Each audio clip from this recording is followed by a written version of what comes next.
Well, welcome back in once again, everybody. We've been off air for the last couple of weeks, and we've got a good reason why.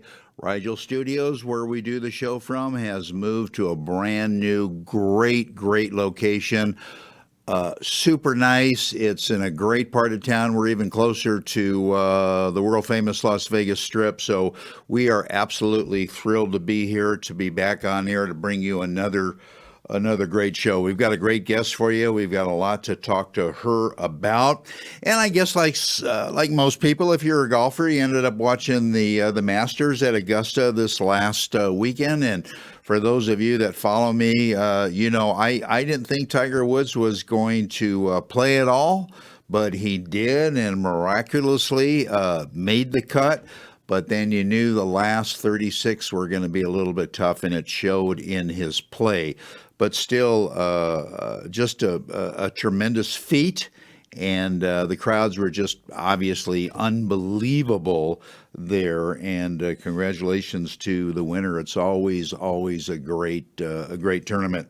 Anyway, weather here is getting good in Las Vegas again. People are getting out to play golf. We were cold, we were windy before, but now things are good. So if you have a chance to get out, obviously go out and do it. Let me tell you a little bit about our guest on the show today. Kathy Hart is a longtime golfer, and she's also a certified life coach. Kathy started to compete nationally, get this, at the tender age of 12. She played golf at Furman University, and if you don't know where Furman is, that's in beautiful Greenville, South Carolina.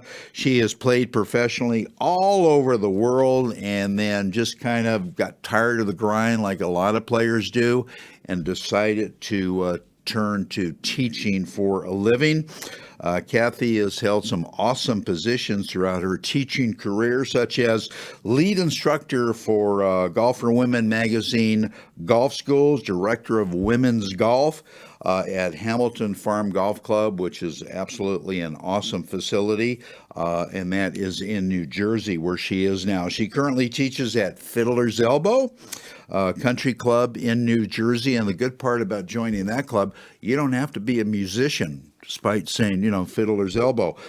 She's an LPGA Top 50 teacher, Golf Digest Best in State, Top 50 Best Teachers in America by Golf Digest. And as I mentioned, she's a certified life coach.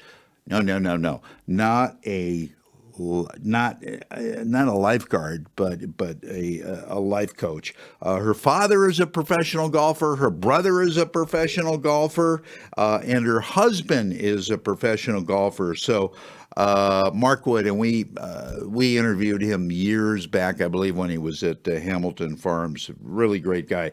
So right now, it's my pleasure to bring up on screen our special guest, Kathy Hart. Kathy, welcome to the show. I'm finally glad that you're able to make it. Yeah, well, thank you so much for having me, Dennis, and congratulations on your new studio. I know that was a little bit of the delay, and I know you're excited about that. So thanks for having me on. Oh, you're very much, and I couldn't think of anybody nicer to have as my first guest in the new studio. First and foremost, though, Kathy, you have to say a big hello, and I'm sure you know him, to a very good friend of mine who's a member at Fiddler's Elbow, Dr. Nick Molinaro. Oh, yeah. Dr. Nick is great. Yes. Does he listen in? Hi, Dr. Nick. Yeah, he's fantastic. He's fantastic. Real quickly before we get started, what did you think of the Masters tournament? So, and Scotty Scheffler just played great. Owned the golf course, really. Yeah. So I thought it was an amazing display of a lot of different emotions on the game of golf. That's what I talked about. I have a podcast where I talk about the mental side of the game and thinking above par. And I just talked about that. I think there were so many great takeaways between what was going on with Tiger and his grit and his determination to prove to himself more than anybody else that he could go out there and do the things that he wanted to do.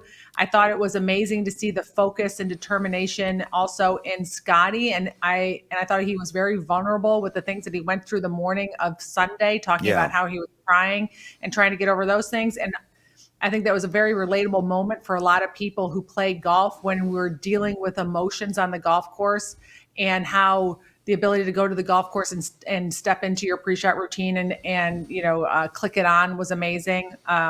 Watching Cameron Smith, go through having a disastrous, so to speak, number 12 when everybody else Right. was like, oh my gosh, we have a Yeah. close tournament going on. I enjoy a close tournament. Like, I enjoy Sunday being, a packed leaderboard. And then Rory at the end, those double holdout bunker shots, like with him and Colin, so fun. So it was fun. Yeah. It did not disappoint at all. It's my favorite week of the year. Sunday is my favorite day of the year, Sunday at the Masters. So I love it. Yeah, it was great, and Rory made himself a lot of money shooting at 64 on Sunday, that second round out of nowhere. Have you ever played Augusta, Kathy? No, no, I wish. Uh, I've been out there. I've been out there. My brothers played in 5 Masters, Yeah. and I dated a guy at Furman who played in the Masters. So I went out and watched him. I caddied in the par 3 for my brother. So I've been out there a lot, but no, I haven't played Augusta. Well, for those of you don't know, and if you've been around golf at all or played, Kathy's brother is Dudley Hart. He was on tour for a long time. I think he's heading towards the senior tour now. But if memory serves me correct, Kathy, let me pull it out of my head here. I think he's got 2 wins on the PGA Tour, and I think 6 overall. Am I correct? Oh, you listen. I had him on my podcast. I'm like, how many Masters has you played? He goes 5. I'm like, I thought 3. So you're asking the wrong person. I Okay. rely on the Googles for that. Yeah, but he's Okay. like, I know he won the Honda Classic, and he won the Byron something, which was in Georgia, not the Byron in Texas, but and then he won the Canadian Open. Right. So I don't know what the count is. Yeah. Well, he's obviously a hell of a good player. Would you help me Yeah. get him on the show, by the way? I'd love to I have him on. I can ask him. All right. I had a hard time getting on my podcast, but I will. I'll throw out a good word. I appreciate it. All right, Kathy, let's get started with this. 6 years on tour, all over. I mean, that's great. But how does playing golf translate over to being a life coach? Well, my transfer came because I always knew that I wasn't playing to my potential. I always knew that I underperformed, and I watched my brother do really well out there playing. And I know that we grew up in the same environment, and I thought there was something wrong with me, and I was, broken. I was very frustrated and disappointed constantly in my performance. So I never stopped trying to learn and figure it out. I like to learn. So I was always diving into all the self-help things I could do. I went to sports psychologist and Bob Rotella and some other psychologists throughout the years.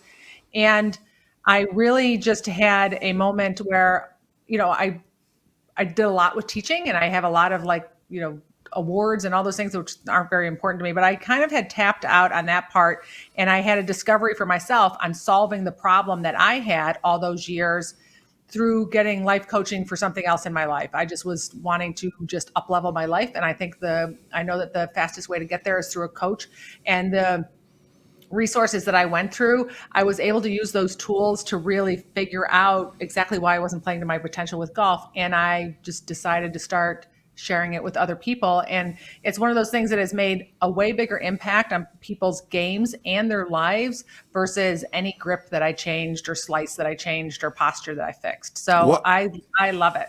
What was the strongest part of your game when you were playing well? And do you think that you might have been a little bit too hard on yourself, and maybe that was hurting your overall game a little bit?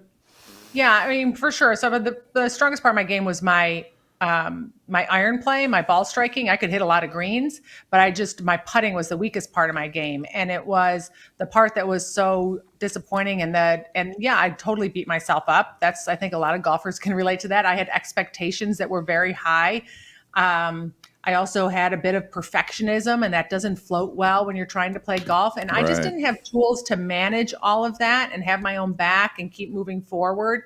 And it was just, I was just consistently disappointed with how I performed. So, yeah, it was frustrating, especially when you're trying to make money to get to the Well, next tournament. Not yeah, a yeah. lot of money out there anyway for women at the time. I'm a little older, so there wasn't a ton of money. And so, yeah, when you're trying to play to just get, I always say I was playing for gas money to get to the next tournament. It's a grind, and so, yeah, it Yeah, was yeah, challenging. especially today for gas money.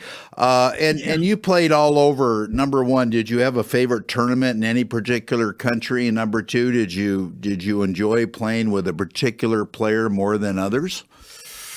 Oh, let's see.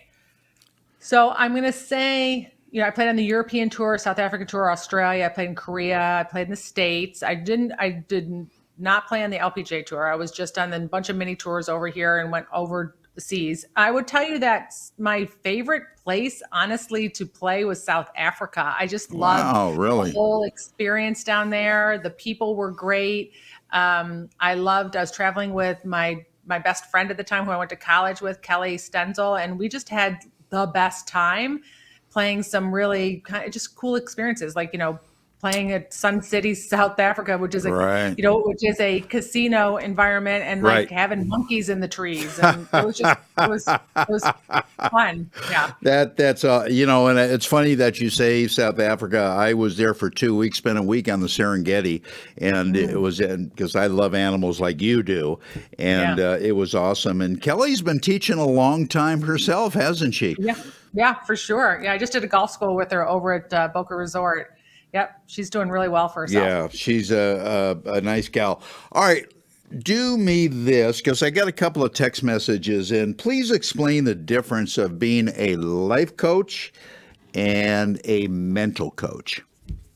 Okay, so that's a good question. So, I believe that. So, what a life coach does is helps you reach. Basically, it's thought management, and I believe that how you do one thing, you do everything. So, there is not one person that I coach that the things that are keeping them back on the golf course are also things that they do in their life. I think when you go on the golf course, you're ripping the band-aid off of some of the things that you might be struggling with in your life, and they just get very inflamed, so to speak, on the golf course, right? We Hmm. don't have a lot of time to process things. So if you're a perfectionist on and off the golf course. If you're hard on yourself, you're hard on yourself on and off the golf course. If you don't know how to manage your mind, your thoughts, and process emotions, you don't know how to do it on either one. So I use all those tools to help people inevitably in other areas of their life. Like if I work on their golf game, their life gets better. If I work on their life, their golf game gets better because they're all connected. That's interesting. But isn't that very, very similar though to what a mental coach, a mental teacher would do, Kathy? Because Well, it's I all consider about myself. helping them think better, processing things better, visualizing shots, having confidence, and that's kind of what you do.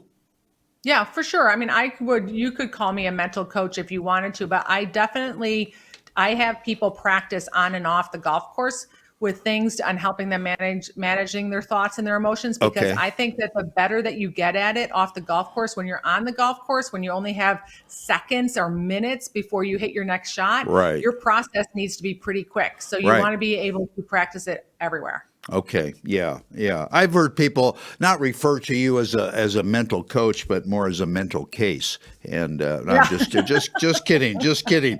that's all right. Yeah. Since you were on tour, Kathy, playing competitively, what do you see as the biggest difference that you think has happened to the game as far as women? Technology, I think, is the most part, like access and technology. For me, I didn't have as much access for sure to different courses. And then technology has just sped up the process of learning the game. It's made it where my generation, we had to go out and figure things out on our own and beat balls until something seemed like it was working. And now we have machines and technology that tells you if you're on the right track. And I think because of that, it has given girls, there's just and this is on both sides, like whether it doesn't matter what arena, that's helped technology so much. Right. Or I mean, it's not helped talent, so many more talented people very quickly. But, I think to the world shrinking, a lot of the Yeah. Korean girls coming over and participating and up leveling their game has just made the game, bigger for women for sure. Well, that's perfect because that leads me to my next question, Kathy, which is, do you think the American players are ever going to dominate again on the LPGA Tour? Because personally, Kathy, I don't Mhm. think they will. Yeah. I'm not going to predict the future. I think that as everybody levels up, or as one area might level up, I think it brings everybody with them, and I think that you're going to see just people going back and forth on the top of the leaderboard. I think it's very interesting and intriguing, and I don't have the answer to this on why there's more very successful like Korean or Asian women versus as the same number as men. I don't know what the answer is yet, but I just find it an intriguing thing. Yeah, that's a very good point, and I think the difference is the Asian women are taught very early on to start playing golf. They live it, they breathe it. They've got the fire in the belly, where I think to be honest, a lot of American tour players don't have. They're more interested in pairing the color of their shaft with their fingernails and all of that stuff. But that's just my Yeah. opinion. All right, last question before we take our first break, Okay. Miss Wood. My title sponsor, Encore Golf, which makes a great line of golf balls, is headquartered in Buffalo. And you're very familiar with Buffalo. Great place, great food, close to the Canadian border. They got great old buildings and all of that stuff, like wings. In Hmm. fact, one of the brand ambassadors, you're going to love this, got to be one of your favorite players, is Josh Allen. Oh. Oh, Yeah, I didn't know that. That's yeah, yeah. I yeah, love the Bills. My heart broke this year for yeah, sure. yeah. Yeah. Have you been back to Buffalo? Do you have I family did. there I or went back. anything? Yep. Last summer, I was back in Buffalo for a wedding. My dad owns a golf course in Rochester. It's called Lakeshore Country Club. And then we Okay. went up for a wedding and we went over to Buffalo and I took the girls over and did the falls and we ate all the restaurants that we like in Buffalo. Okay. Like two of them that we love. And yeah, I love Buffalo. My heart is with the Buffalo people and the Buffalo Bills. It's a great place to be from for Yeah. sure when you're a golfer. Um, So so you don't like cold weather and snow? I mean, come on, come on. Yeah, I'm a little past that part, but yeah. So, and I love the Bills. Yes, I've been a Bills fan ever since, the days. Yeah, So, good. yeah, yeah, All yeah. right. Well, that's good for you. All right, hang in there, Kathy. We're going to step away. We're going to take a short break, and when we come back, we're going to have more with our very special guest from New Jersey, Kathy Hart Wood. Stay with us. We're back with you right after this. Welcome to Tea Time Fitness with Janice. Hi, I'm Janice Thornton, and today let's get an exercise for your shoulders. Grab your driver, go up overhead. You're gonna go with your arms behind your head, bending one of your elbows. Now I want you to squeeze your shoulder blades together and really stretch out that chest and shoulder area. Make sure you do both sides. Now you're gonna want to repeat this about 3 to 5 times on each side. To add into that same exercise, you can put your arms up overhead, go behind. If you have to bend your elbows, that's fine. You're gonna take a wider stance, bend over, and then just gently go side to side with your arms. And do what feels comfortable. You do not want to be in any kind of pain when you do that, but that will help with shoulder mobility and stability as well. So check out jtfitnessandgolf.com for more ideas like this. Are you an E or a C? Both have Ridgeback. These are loaded with tech. Which one are you gaming? Definitely E for me. It's just so forgiving. I'm definitely an E. C is for Cheka. What else? C is for kill it. C is me. Low spinning bombs. So, are you an E or a C? I don't know. Hey, wait a minute. Pound for pound, nothing comes close.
All right, we are back, everybody. Couple things real quickly. Do commercial from Encore. They had Zevi Perez. They call him the X-Man. He's like 12 years old, one of the top amateurs in the country. The kid is absolutely amazing. And Janice Thornton from jtfitnessandgolf.com. I've talked to Janice personally about some tightness and shoulder and neck issues I've had. She is fantastic. She's helped me out a lot, so check her out. If you want to help your golf game, you got to have some flexibility and stuff like that. jtfitnessandgolf.com. All right, back with our special guest, Kathy Hart Wood. Kathy, what kind of club is Fiddler's Elbow? Fiddler's Elbow used to be a corporate club back in the day, and then when it didn't, it was owned by two family members, and then when everything changed with golf, maybe in the 2008 or so, it became a family club, and they just really put in a ton of money. It has 36 holes, and it's a really great family club. It has all the amenities for sure. That's nice. How often do you get out to play golf these days? I don't play very much because what I do, and I don't actually teach very much anymore, because what I do is I coach people. Right. Most of my time by through Zoom, helping them just, with all the things about their mental game and their life to help them feel better about the game and play better. Gotcha. All right, you say your mission is to help people enjoy the game of golf, and that's awesome, and to get out of their own way. What do you see with people that you help as being their biggest problem, getting in their own way and keeping them from getting better? Because handicaps are not improving. People are still getting frustrated. They're still breaking clubs and, this and that and the other. How do you handle that? Yeah. Well, the biggest challenge, the ultimate goal is for you to go out there and figure out, well, it's two steps, right? Basically, you got to figure out how you play your best golf, the state that you play your best golf in. I call that most golfers that I know are going to say it's one of the 3 C's: calm, certain, or confident. And that's where you can physically make your best swings. So once you figure out what your preferred state is, where you play your best golf, then the goal is to go out and make as many swings as possible from that state. I coach people on why they can't do that and what the challenge is that's getting in their way, and how they're not able to get back to that state, how they might hit more balls being frustrated or mad or disappointed. And when you're in that state and you're making a swing, because emotions show up in our body, right? You can know that by first tee jitters, then you're not able to move your body the way that you want to. And then we don't produce or play to our potential. Right. That's basically simply it. It's two simple steps, and all the work is why you can't do the second step. Yeah, that is true. Is it harder as a life coach to work with a certain type of personality than another, Kathy? And also outside influences, and I grant you that's a good point. Hey, I just broke up with my boyfriend, or I'm getting divorced, I lost my job, blah, blah, blah, blah. That's got to affect you as well, right? Well, it doesn't affect me, but it affects, it influences the people. I judge no one. I look at people as their brains, and they're just a series of thoughts and emotions, and they're just trying to figure it out. Most of us go through life with mismanaged minds. Like a vast majority of the population, most of us play golf with a mismanaged mind. And so a lot of the things that we're getting in our life is because of that. So I judge no one. No personality has ever, if someone wants to come for coaching and they want help and they want to feel better about their game and they want to perform better and play more to their potential, then they're the perfect person to sit in the room, because they would be open for coaching. Okay. That's an interesting phrase that you use, mismanaged mind. Most people, what makes you say that? A mismanaged mind, well, that's where you're creating results unintentionally and you repeat them over and over again, and you don't realize that it's coming, that you're more in control of it.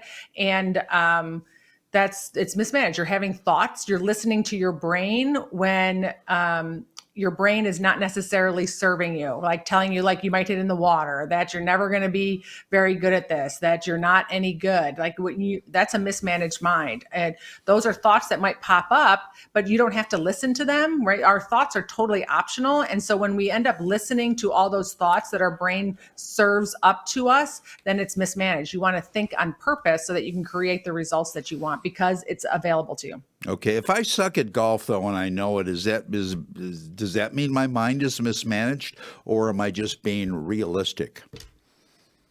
Well, I would tell you that you sucking at golf is not necessarily a fact.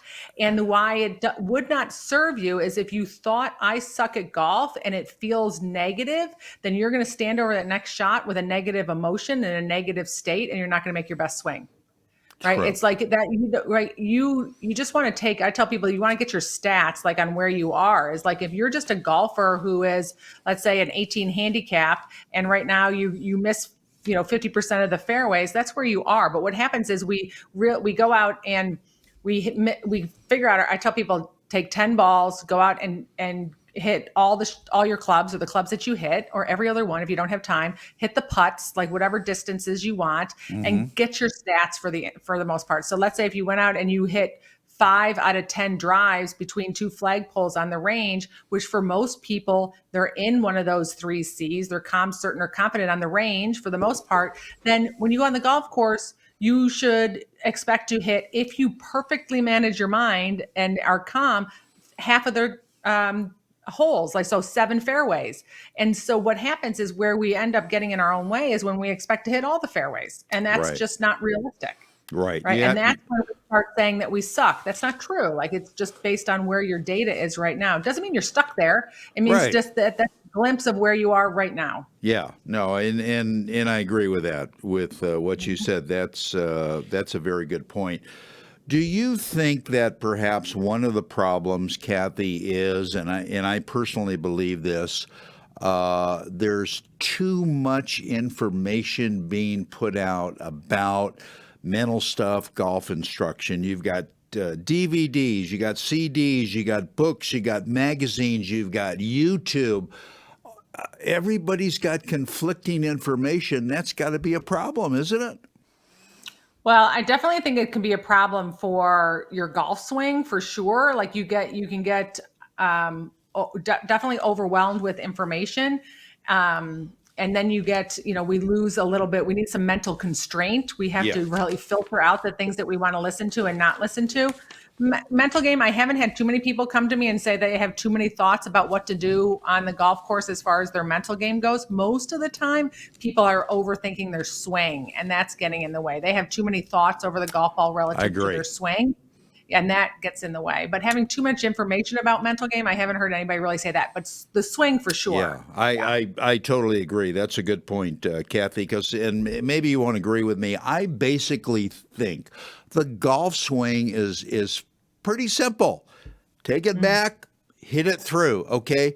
It's only when guys start adding things, different swing plane, or they want to extend their backswing a little bit more, this and that, that's where they run into trouble, right? Yeah, I mean, especially if you're modeling what's on the tour, like you're trying to swing like Bryson or something, Right. and your body can't do it, you're going to end up becoming more inconsistent. And I call it chasing squirrels. Like, if you're going to go, every swing is like, I'm going to fix that swing, and then I'm going to go over Right. here and fix that swing, and then I'm going to fix that swing. You're not going to create any consistency. I like to keep things very simple. And I think a lot of people complicate things because they feel like there's like a magic bullet or secret Right. sauce or something out there. Yeah, no, I'm with you. I go by the KISS rule, keep it simple, stupid. And that's how I quantify or put teachers. Some are complicated, some are very simple, and this and that. Can you be a good player, Kathy, with just really good swing mechanics and not a very good mental game or life coaching experience, or vice versa? Can you still be a good player? You could be a good player, but you wouldn't be the best player you could be. Okay. Okay. So, like, you could have I say it doesn't matter how good your TrackMan numbers are, Yeah. how good your swing are all those things. I don't care how pretty you hit it. I'm a perfect example of someone who hit a lot of greens. I'm the best person on the planet to go out and hit 15 greens and shoot 75 in a Wow. heartbeat. Oh, Right wow. now, And it doesn't matter if like how good your swing is. If you can't manage your mind and your thoughts and emotions about all the things that are going to come up on the golf course, you're not going to be able to use all the talent that you have. Yeah, yeah. All right. Well, you just talked yourself out of a invitation. I was going to invite you out here to play in a big scramble, but you hit a lot of greens. But since you can't putt worth a damn, you know what? Stay in New Jersey. Okay. So listen, I said I used to not be able to putt worth a damn. That's why I'm doing what I'm doing. I shifted that in 1 week by changing what I was thinking Really? for 2 decades or more. Yes. That's awesome. Without hitting a putt, without changing anything about my putting stroke, is I just dove into shifting the way I was thinking about my putting, and that changed everything for me. That's awesome. Sometimes we're just one thought away. Yeah, that's very true. Have you and Mark have you been out to Vegas to play golf? You guys ever come out here?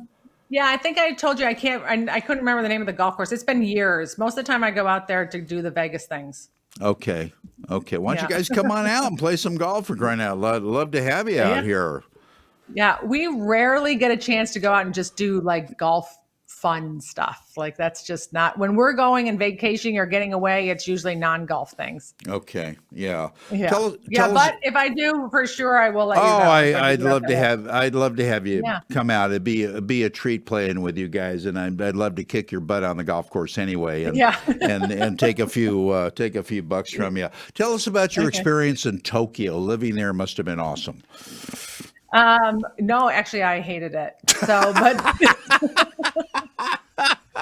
yeah. So no, I did not like it at all. I had, I've been all over the world, and I have nothing against the Japanese people are lovely. It's nothing about them. I did not like living there. It was very hard. Any other country that I went to, other than Korea, I could grab a book. This shows you how, like, no phones when I was doing this. I could grab a translation book and look it up in the translation book and figure out what things were, but you can't do that in Tokyo. And it's so crowded. And I didn't. And then golf is not accessible. Like you couldn't play golf, right? So it was. It wasn't my favorite experience. I cut what was supposed to be a 2-year thing down to 9 months. Oh my goodness! Like, okay, I'm done.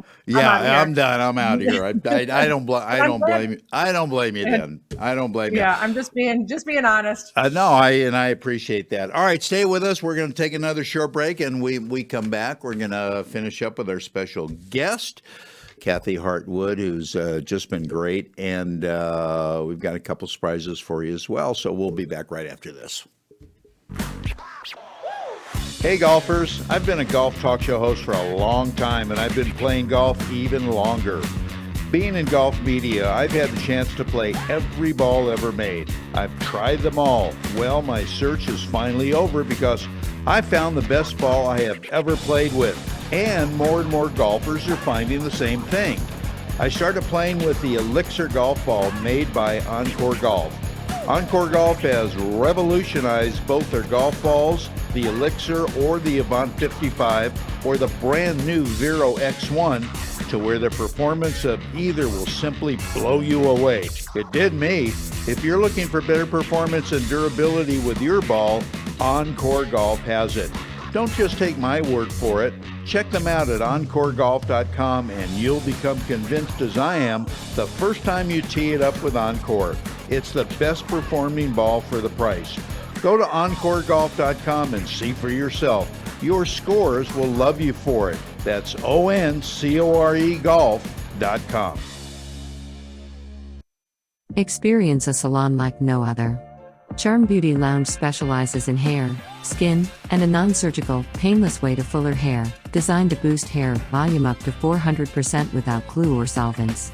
Make your appointment today. Call 702-201-1655. Hey! Hey, beautiful, come on in. Charm Beauty Lounge. Charm Beauty Lounge.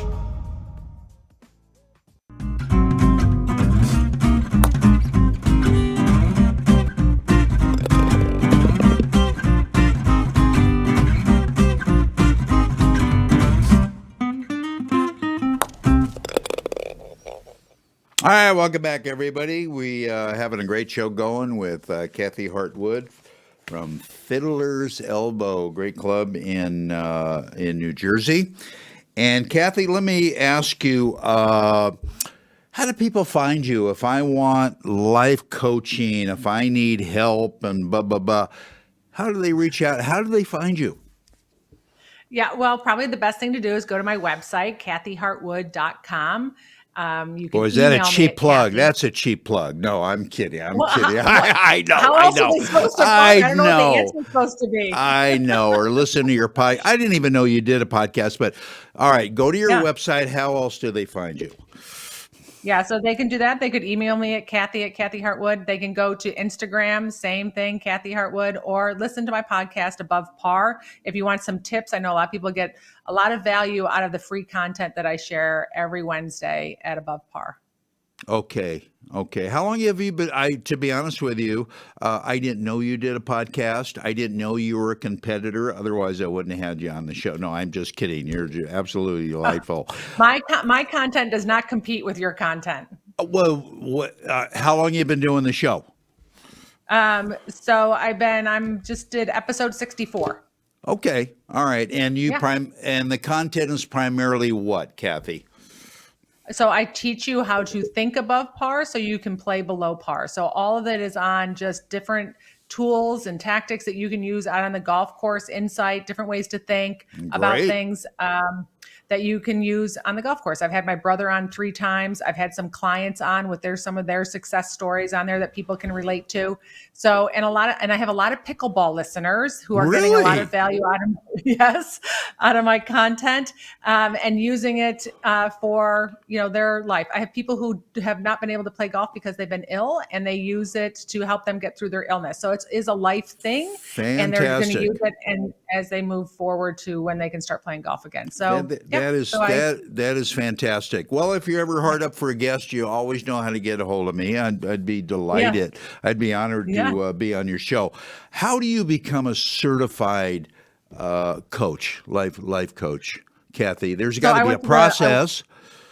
Yeah, I went to the life coach school with Brooke Castillo, which I think is probably the best in the industry. They have an amazing program, and I went through certification. It was about a little over a year process, and then I just started coaching a bunch of people. But I've been coaching people my whole life, so this was just me putting into a different context, and it's been awesome. I love it. That's great. I'm fully booked. So if someone wants to connect with me, they can get on a wait list, but the wait list usually isn't very long. So I absolutely 100% love my clients, and I love what I do, and I love seeing how I impact their life. Well, that's very obvious that you love what you're doing, and you're very good at it. Would I have to be at the bottom of the list, or can you get me up there a little bit quicker? I don't know. We'll have to have a conversation after the show. I'm just kidding. I love it. All right. Here it comes, folks. Last question. It's wonderful golf courses all over the country, and I've had the pleasure of playing some of them. But Kathy's favorite golf courses. Can you guess what? It's so common. Yeah, I hear you. Yeah, Pebble Beach. Why Pebble Beach? Come on. It's a nice golf course. It's a beautiful golf course. But why is it your favorite? I think there are better golf courses there, Kathy. Yeah, maybe there are. But for me, when I'm from Buffalo. I'm from the East Coast. And when I went to Furman, we had the opportunity to go out and play at I think it was a San Jose State tournament. I think we also played. There's a Marine base, or not a Marine base, and a military base. I think we played Black Horse or something like that. And then one day we played at Pebble Beach, and it was such an amazing experience while we were out there. And I just loved all the the different aspects of the golf course and the fog that would come in. And it was just, to me, it was just it's all about the experience, not necessarily like amazing conditions. Yeah. And then, my brothers played out there in the open, and I've been out a few times. I used to teach golf schools out there with the Nicholas Flick School out at Spyglass. And so I just love that whole area. I think it's beautiful. It's great. And so if I had a chance to go play a course and go out and do that, I would love to have that experience again. Pebble is great. And I think you're thinking of Fort Ord, Kathy. That's Fort where Worth. That's it. Yep. Hey, That's hey, I'm just all about useless information, okay? Yeah. Did you ever meet Jim Flick? I had the pleasure of playing Oh, golf yeah. with him years ago. Just a wonderful guy. He was my boss. Yeah, he's Yeah. the one who, when I got into teaching, he was my mentor. I worked in the Nicholas Flick schools for many years, or several years, and the Golf for Women school that you mentioned was an arm of the Right. Nicholas Flick golf school program. Right. Yeah, Yeah. he's a Yeah. great guy. Yeah, just fabulous guy. I'm glad I had that opportunity. Anyway, I'm going to let you go. I want to thank you so much for taking all the time coming on the show. You've been an absolutely delight. And if you want your golf game getting better with a life coach, this is the young lady to go see. Kathy Hartwood. You've got her email and her website and all that stuff. And if I happen to be around Fiddler's Elbow one day, can I just kind of drop in and see you? Yeah, sure. Anytime. We will connect somewhere. If I'm in Vegas, I will give you a call. And if you're up that way, I would love it. I would love it. And Yeah. please give my best to Mark and ask your brother, please do me a favor. I'd love to get him on the show. I like Dudley. Okay, I'll put in a good word for you. Thank you, ma'am. All right. Thank you so much again, Kathy. Yeah. Thanks, Take care. Dennis. Thanks so much for having me. Oh, my pleasure. And we'll do it sooner than later.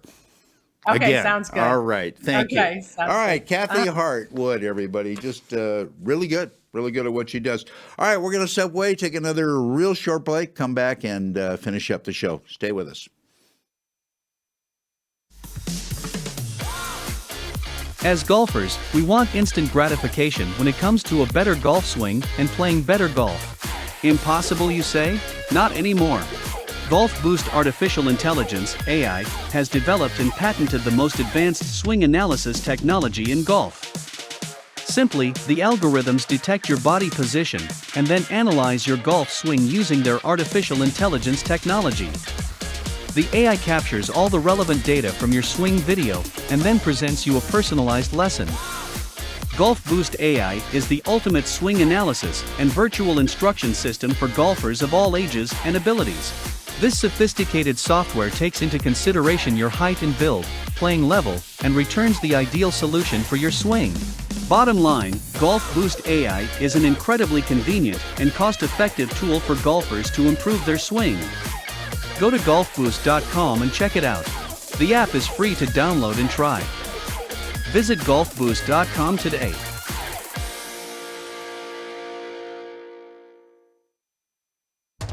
Innovation begins at a single point. Elements, each with their unique character. Fire-forged steel creates unprecedented control. Chemistry delivers a touch so soft, combined to create a level of performance previously unimagined. Like magic, the Elixir, the new tour ball from Encore.